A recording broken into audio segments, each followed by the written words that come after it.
Star plus के episode की शुरुआत तब होती है जब सुनीता झनक पर गलत काम करने का आरोप लगाती है, जिससे पूरे घर में हंगामा मच जाता है। अनिरुद्ध और सृष्टि भी सुनीता के दावों का समर्थन करते हैं, जिससे स्थिति और गंभीर हो जाती है। शुभ इस हंगामे के कारणों पर सवाल उठाता है, लेकिन बिपाशा नाटकीय अंदाज में चेतावनी देती है कि झनक की हरकतें पूरे परिवार की बदनामी का कारण बन सकती हैं। शुभ, हालांकि, ठंडे स्वर में यह स्पष्ट कर देता है कि झनक उनके परिवार का हिस्सा नहीं है, जिससे माहौल और तनावपूर्ण हो जाता है। इसी बीच मृणलिनी को इस पूरे मामले की भनक लगती है और वह स्थिति के बारे में जानने के लिए सामने आती है। विनायक उसे पूरी बात समझाता है, जिससे मृणलिनी को स्थिति की गंभीरता का एहसास होता है। शुभ का मानना है कि झनक ने अनिरुद्ध का भरोसा जीतने के लिए बच्चा चुराने की योजना बनाई थी।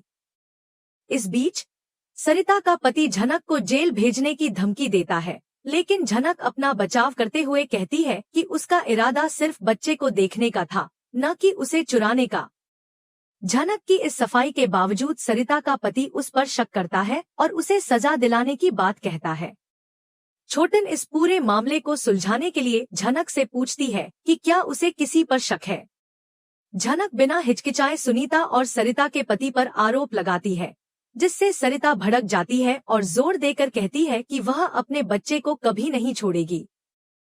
सरिता का पति स्थिति को और नियंत्रण में लाने के लिए सुनीता को आदेश देता है कि वह सरिता की छुट्टी की तैयारी करे ताकि यह मामला जल्दी से निपट सके।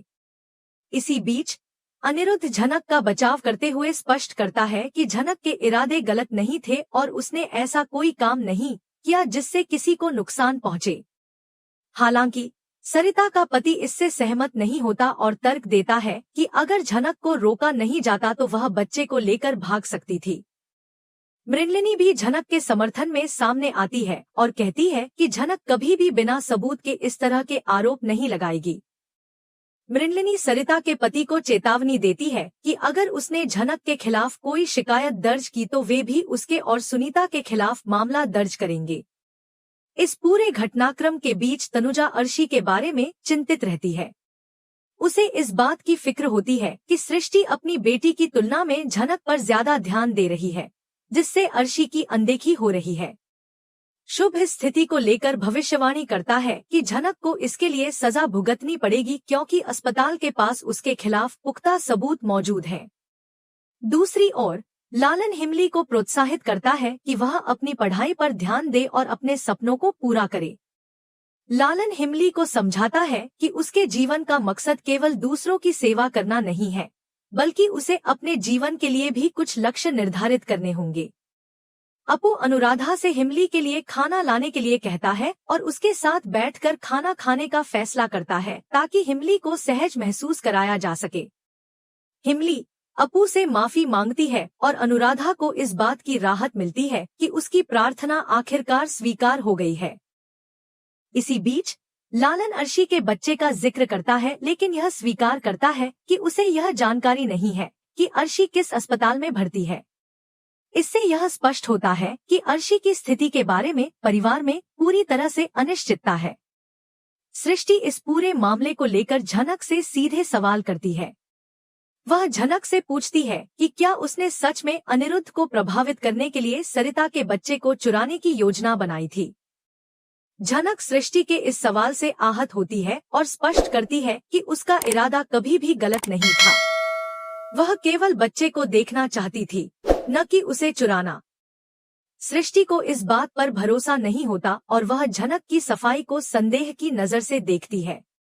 इस पूरे घटनाक्रम के दौरान झनक लगातार अपने आप को निर्दोष साबित करने की कोशिश करती है, लेकिन परिवार के कई सदस्य उस पर शक करना बंद नहीं करते। झनक के लिए स्थिति और भी मुश्किल हो जाती है जब सरिता का पति यह कहता है कि अगर झनक के खिलाफ कोई ठोस सबूत मिला तो उसे सजा से बचाया नहीं जा सकेगा। मृणलिनी और अनिरुद्ध इस स्थिति को सुलझाने की कोशिश करते हैं, लेकिन सरिता का पति झनक को माफ करने के मूड में नहीं होता। इस बीच शुभ इस पूरे मामले को लेकर लगातार झनक के खिलाफ बोलता रहता है और उसे परिवार से अलग करने की बात करता है। शुभ का मानना है कि झनक का इस परिवार में कोई स्थान नहीं है और उसे जल्द से जल्द यहाँ से चले जाना चाहिए। वहीं झनक अपने आप को निर्दोष साबित करने के लिए हर संभव प्रयास करती है, लेकिन परिस्थितियां उसके खिलाफ जाती रहती हैं। परिवार में इस मुद्दे को लेकर तनाव बढ़ता जा रहा है और झनक के लिए यह साबित करना मुश्किल हो रहा है कि उसने किसी भी गलत इरादे से कुछ नहीं किया। झनक के मन में यह बात घर कर जाती है कि सृष्टि शुरू से ही नाटक कर रही थी।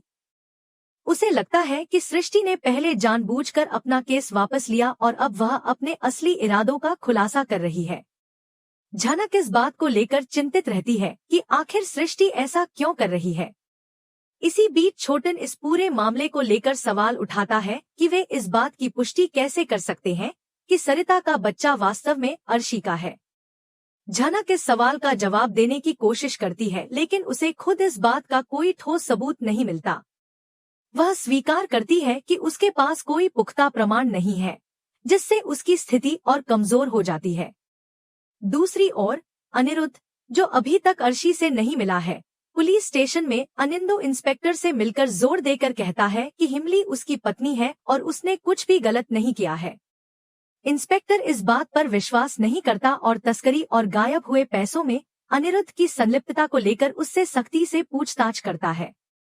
अनिंदो पहले तो अनजान बनने की कोशिश करता है, लेकिन जब इंस्पेक्टर चोरी की गई कार के बारे में सवाल करता है तो अनिंदो टूट जाता है और सच कबूल करने के लिए तैयार हो जाता है। इस बीच कमरे का माहौल तनावपूर्ण हो जाता है। अर्शी जाग जाती है और बेचैनी से अपने बच्चे के बारे में पूछती है। पूरा परिवार इस सवाल पर चुप हो जाता है। विनायक उसे सांत्वना देने की कोशिश करता है, लेकिन तनुजा आखिरकार उसे विनाशकारी सच्चाई बता देती है। अर्शी का बच्चा अब इस दुनिया में नहीं है। यह सुनते ही अर्शी का दिल टूट जाता है और वह फूट फूट कर रोने लगती है। अनिरुद्ध उसे शांत करने की कोशिश करता है, लेकिन अर्शी की हालत बिगड़ती चली जाती है। छोटन उसे सांत्वना देते हुए कहती है कि वह फिर से गर्भवती हो सकती है, लेकिन अर्शी को यह बात सुनकर कोई राहत नहीं मिलती। वह अपने दुख में डूबी रहती है और इस पूरे हादसे के लिए झनक को दोषी ठहराती है। अर्शी रोते हुए झनक से अपना बच्चा वापस मांगती है, जिससे झनक सदमे में आ जाती है। मृणलिनी इस स्थिति में झनक का बचाव करने की कोशिश करती है, लेकिन सृष्टि जोर देकर कहती है कि झनक ही इस पूरे हादसे की जिम्मेदार है। सृष्टि का मानना है कि अगर झनक ने बच्चे के मामले में दखल न दिया होता तो यह घटना टाली जा सकती थी। अनिरुद्ध इस पूरे माहौल से परेशान हो जाता है और सभी को वहां से जाने का आदेश देता है।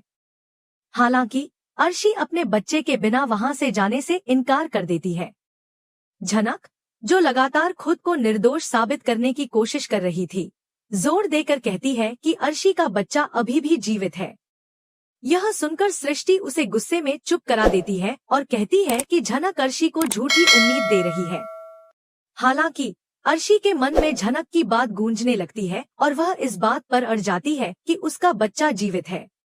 झनक अनिरुद्ध से अनुरोध करती है कि वह उस डॉक्टर से सलाह ले जिसने अर्शी की डिलीवरी की थी, लेकिन अनिरुद्ध झनक की इस बात को मानने से इनकार कर देता है।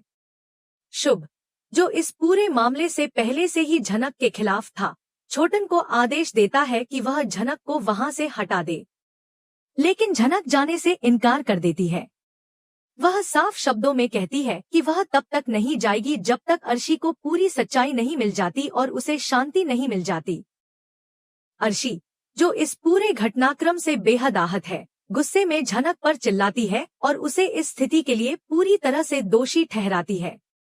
झनक लगातार खुद को निर्दोष साबित करने की कोशिश करती है, लेकिन परिवार के अन्य सदस्य उसकी बातों पर विश्वास करने के लिए तैयार नहीं होते। अर्शी का दर्द और गुस्सा उसे बार बार इस बात की ओर धकेलता है कि झनक ने ही उसके बच्चे को उससे छीना है।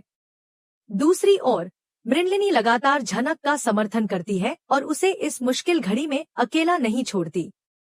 अनिरुद्ध भी झनक के निर्दोष होने की बात समझता है, लेकिन परिवार के अन्य सदस्य इस बात को स्वीकार करने के लिए तैयार नहीं होते। इस पूरे घटनाक्रम से झनक खुद को बेहद असहाय महसूस करती है। उसे इस बात का एहसास होता है कि परिवार के कई सदस्य उसे दोषी मान रहे हैं और इससे उसकी स्थिति और कमजोर हो रही है। झनक इस पूरे मामले से मानसिक रूप से टूटने लगती है, लेकिन वह अर्शी के बच्चे की सच्चाई का पता लगाने के लिए दृढ़ रहती है। वह बार बार अनिरुद्ध से कहती है कि वे उस डॉक्टर से संपर्क करें जिसने अर्शी की डिलीवरी की थी। लेकिन अनिरुद्ध के मन में भी इस पूरे मामले को लेकर संदेह रहता है। सृष्टि लगातार झनक पर शक करती है और शुभ भी इस मामले को लेकर झनक के खिलाफ बोलता रहता है। झनक, जो खुद को निर्दोष साबित करने की कोशिश कर रही थी, को इस बात का एहसास होता है कि यह मामला इतना आसान नहीं है।